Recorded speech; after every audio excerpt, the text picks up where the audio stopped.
is the fourth week of commercial real estate, the fifth week in the year, but, first week's still a holiday. Actually working. Yeah. Mm-hmm. All the CRE bros have gotten their ski trips in. We're going to start getting spicy this week. You think they're all done, all the ski trips? No, never. I feel like there's always one that's like a President's Day one or spring break. For sure. All right, not a lot on the economic calendar this week, but on the initial jobless claims, last week the forecast was 210, and it came out at 224. Ooh. So some people filing that unemployment. So I don't really know exactly what that means, but I know that's not the direction you want to go in the forecast this week. So they have raised forecast to 220 this week. And that comes out on Thursday. The Dow continues to just gain ground. Closed out the week at 38,654, up 1.41%. The S&P closed out at 49.58, up 1.37%. The NASDAQ closed at 15,628, up 1.1%. Oil kind of came back down, closed out the week at $72.28 a barrel. That's 6.22% down. The 5-year came down to 3.98.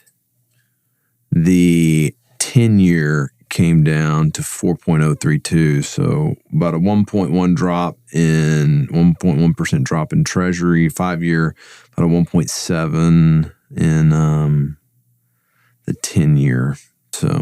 And SOFR, of course, remained the same. So, it's interesting. We're going through a refinance right now, right? With the Life Co. And one of my questions to the broker doing it was like, what if we just wait as rates go down? And he kind of seems to think the 5 and 10-year won't move as much as SOFR will whenever the Fed cuts funds rates at that point. But he also made a comment that they've kind of already priced movements in. Yeah, so it's already priced in potentially. So we'll see. So we're negotiating that. So we'll let you know how it shakes out. Yeah, kind of interesting. Spreads are, just in case anyone's wondering, spreads are 225 to 250 points over whatever treasury you want to pick. Thick with 3 C's. Yeah. So, all right, let's check out our... I don't think you got that reference, did you? What reference? Thick with 3 C's. Thick with 3 C's. Yeah. No, you don't know that? No. Oh, okay. What is it? No, it was just a viral Instagram thing, meme thing. Like, it's thick. I did tell my kids something was lit the other day. Nice. They probably were like, that's so cool. I was like, that's lit. So let's see. Let's look at our real estate stocks. Stonks. On the week. Man, they're all down. Are they? REIT office down 5.99%. So my opinion on our whole REIT office run up was people were just reading a chart and juicing it. Because that's where the chart was. The chart was like, we've bottomed on these stocks. Now run it up. Now it's hit the ceiling. The volume started kind of going up a little bit. Yeah. So we're running it back down. So let's see. Yeah, you can see it all coming down. It's all coming down. But that's cool. So we can learn to watch it bounce again and probably trade it. But dude, that seems so risky. Just knowing what we know. The stock market operates differently, but the stock market is totally a gamble. And REIT office is the loser on a 1-month performance. But on the 3-month, it's still up. So wild. Gained a lot of ground, though. So, all right. What else we got? No football picks this week. What's Prelo doing? How are they performing? Let's see. They are... Did you see Avedikian's... he put CoStar. I guess CoStar has as much market share as some of the big brokerages. As far as what? I forget. He kind of did a big Twitter. Big shit on. Oh, yeah. He's got a bone to pick with them. And I don't remember why. He's just got like issues with their monopolistic practices. I just wish the data was better. Well, for industrial, the data's good for everything else, but I just wish the data was better. It's tough for them to do, though, in Texas since it's being a non-disclosure state. But Prologis is kind of just trending sideways and at $129.25 a share right now. I own Prologis stock. I mean, they're probably going to... They're like the biggest... They're a 900-pound gorilla in the room. Yeah. I bought them when they really started changing their tune from like... They kind of used to feel more like local guys working with them, and then they went straight institution, just chopping heads on everybody. I was like, well, I hate dealing with you as a tenant rep, but I'll probably buy your stock because I know you're going to just put the screws to people. Yeah. So it's all about shareholder value creation. Right. So give me that. What's that lease that they used to clear for them? Clear lease? Total scam. You were like, clear lease is enforced and I'm buying stock and I'm not putting tenants in your buildings anymore. It's funny. I always wanted to have a conversation with them about it. They couldn't answer my question. They didn't ever want to answer my questions. They'd be like, corporate speak. Yeah.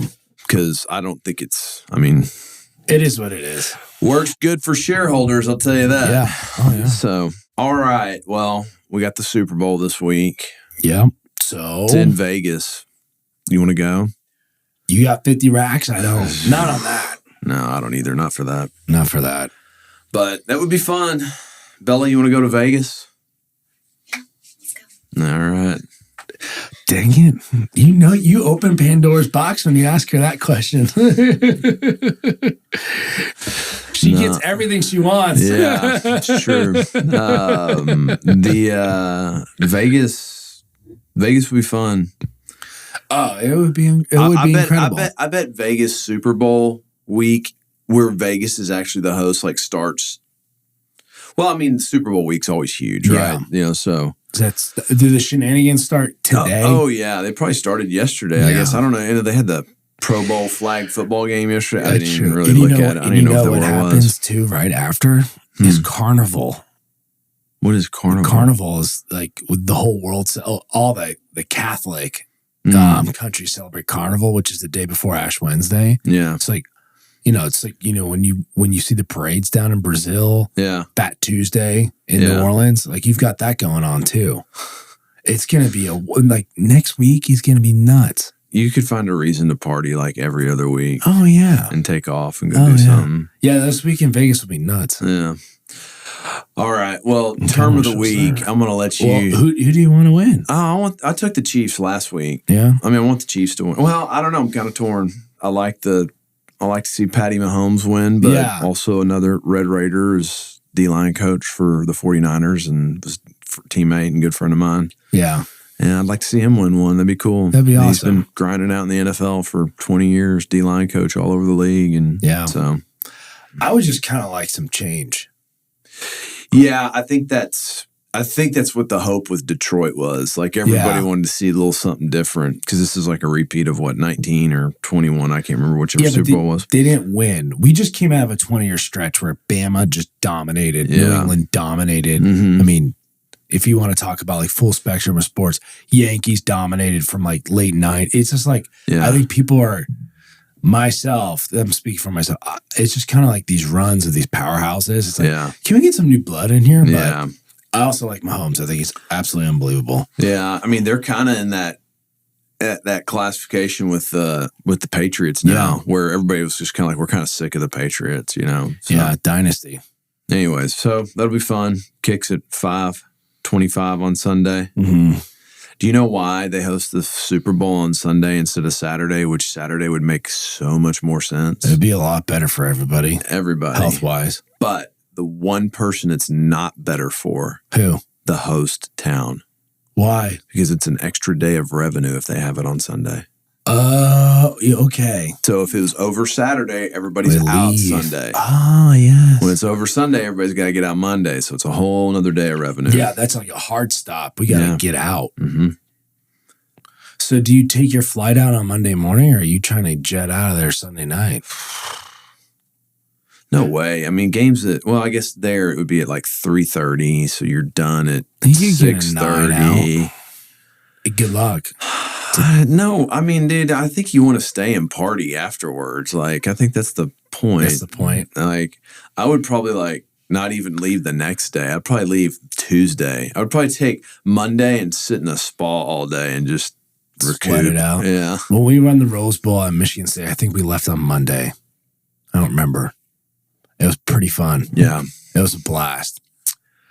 Well, either way, a lot of Red Raiders win. That makes me happy. Okay, term of the week. I'm going to let you take this one. Least to core. God, it's so good.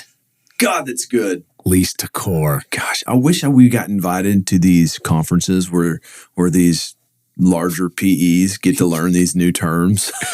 Do you know what I think it means? What? I think it's a value add term. I think it's like it's not stabilized or it hasn't reached its full potential.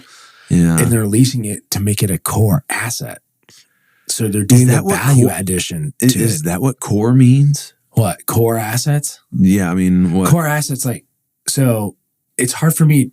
We look at we look at dirtier assets all day. Mm-hmm. So anything that's nicer than our shit, I think is core. Not that I love all of our buildings. I really do. I mean, majority of my net worth is in them. But it's easier for me to talk about it in different asset class. Like the building we were in at Holt Lunsford, that's considered a core office building. Okay. So these funds would buy those things and they hold them for 30, 40, 50 years. Yeah. They're like, that's it. The money gets socked away. You're betting on just long-term location, quality product. Yes. So I think the term was used in a scenario where I don't know the background of the transaction, but I'm assuming there's maybe either they bought it on a forward or there's some lease up that was soon. And so it was a lease to core strategy. Okay. So they bought a vacant good building and then or leased. One with low WALT. Yes. And low WALT for the institutions could be 3 or 4. Yeah. Patient capital. Lease to core. Lease to core. Yo, are we leasing to core all of our stuff? Sure. God bless you, capital markets people. Okay. Not a lot in the news other than Powell did come out and speak last week. Chip out. He's not. They're going to cut rates, but just not yet. So they're actually ahead of schedule on their inflation where they expected, they're already below their expectations where they were going to be. Oh, really? Okay, that's good. And this is pretty interesting. So, in December, we were at 2.9. We're already below their expectations. The 3-month moving average of the monthly print is annualizing at 1.6. So could we be below 2 by the end of the year? Let's see. So I guess some of the expectations are that they think there's a chance in March that there could be a cut, but it's only about a 40% chance is what the odds makers are taking bets at. But there's a 90% chance of at least one cut by May and a 30% chance that there's 2 cuts by May. I kind of hope they don't cut at all by May, but I'm with you. And then the target on Fed funds rate by the end of the year is 4 is what the expectation is. So we're going for 5.25. Yeah, 5.25. So yeah, I'm reading it right now. It's in a range of 5.25 to 5.5. So as they lower Fed funds rate, SOFR should come down, which a lot of regional banks price off SOFR. A lot of our lenders price off SOFR. Yeah. But interestingly enough, what banks try to make 300 points of spread off the Fed borrowing rate. So we could come up with a rap song. SOFR plus 300. Yeah. What is it? I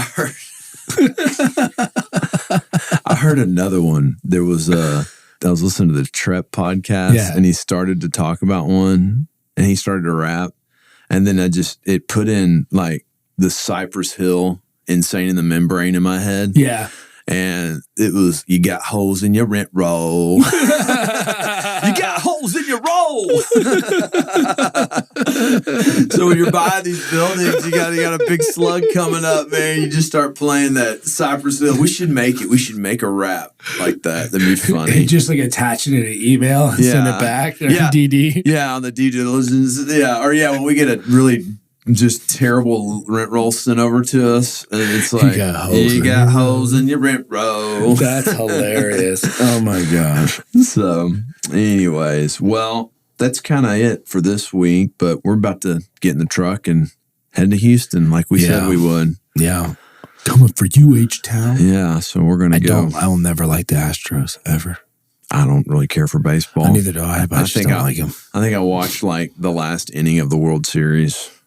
That's about it. When the Rangers won. Yeah. So didn't watch a single out. I'm sorry. I watched one Rangers World Series game, and it was kind of nice in the quicker pitch, whatever, they speeding up the pitch and all that stuff. So that was kind of cool. Pitch clock, whatever. Pitch clock, yeah. And but I don't know. I enjoyed playing baseball as a kid, but watching it doesn't really interest me. Back to J-Pal though, real quick. Mm-hmm. Man, I'm kind of like you. I've enjoyed. It's been challenging to do deals. Yeah, but it has been a joy to not have feeding frenzies 24/7. Right. I mean, we pretty much know we can count on a hand or two who's pretty active in the market when we're going up on a deal that's quote, end of quote, off market. Yeah. Don't joke with us anymore, guys. Yeah. It's not off market. You send it to 8 other groups. Wink, wink. It's fine. I don't care. It's off market in the vacuum that you and I are talking. Yeah. And then I'll create another market after I hang up this phone call and call the next guy too. Yeah. It's hilarious. Yeah. And what's funny is like, the brokers we work with the most know that we all talk to each other, or we loosely all have principals in this town, have relationships. Yeah. But the ones who don't really realize that, it's so funny because they're like, oh yeah, off market.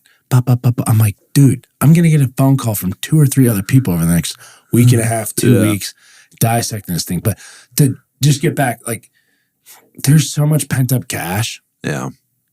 We see any drop, it's just going to be a feeding frenzy again. Mm-hmm. It's going to just make it really challenging. But that's, I guess, why we get paid promote. So, that is why we get paid promote, is to find value in deals. But I always just go back to lead generation. Yeah. The more leads we can generate, the more deals we can review, the better opportunities we can find, because we can pass over more to find the real one. So yeah, H-Town, here we come today. Yep. So we'll be down there. We'll report back next week on what we found. Yeah. A lot of non-zoned properties next to a neighborhood. No zoning. Yeah, no zoning. If you like your industrial assets by strip clubs and kindergartens, sign up. Do you like a petroleum plant right next to your neighborhood? Because guess what? You can have that in Houston. Give me all those. Just a gas refinery. Chemicals. Just plowing it up. Yeah. Just suck it all in. Alrighty. That's all I got. We'll see ya.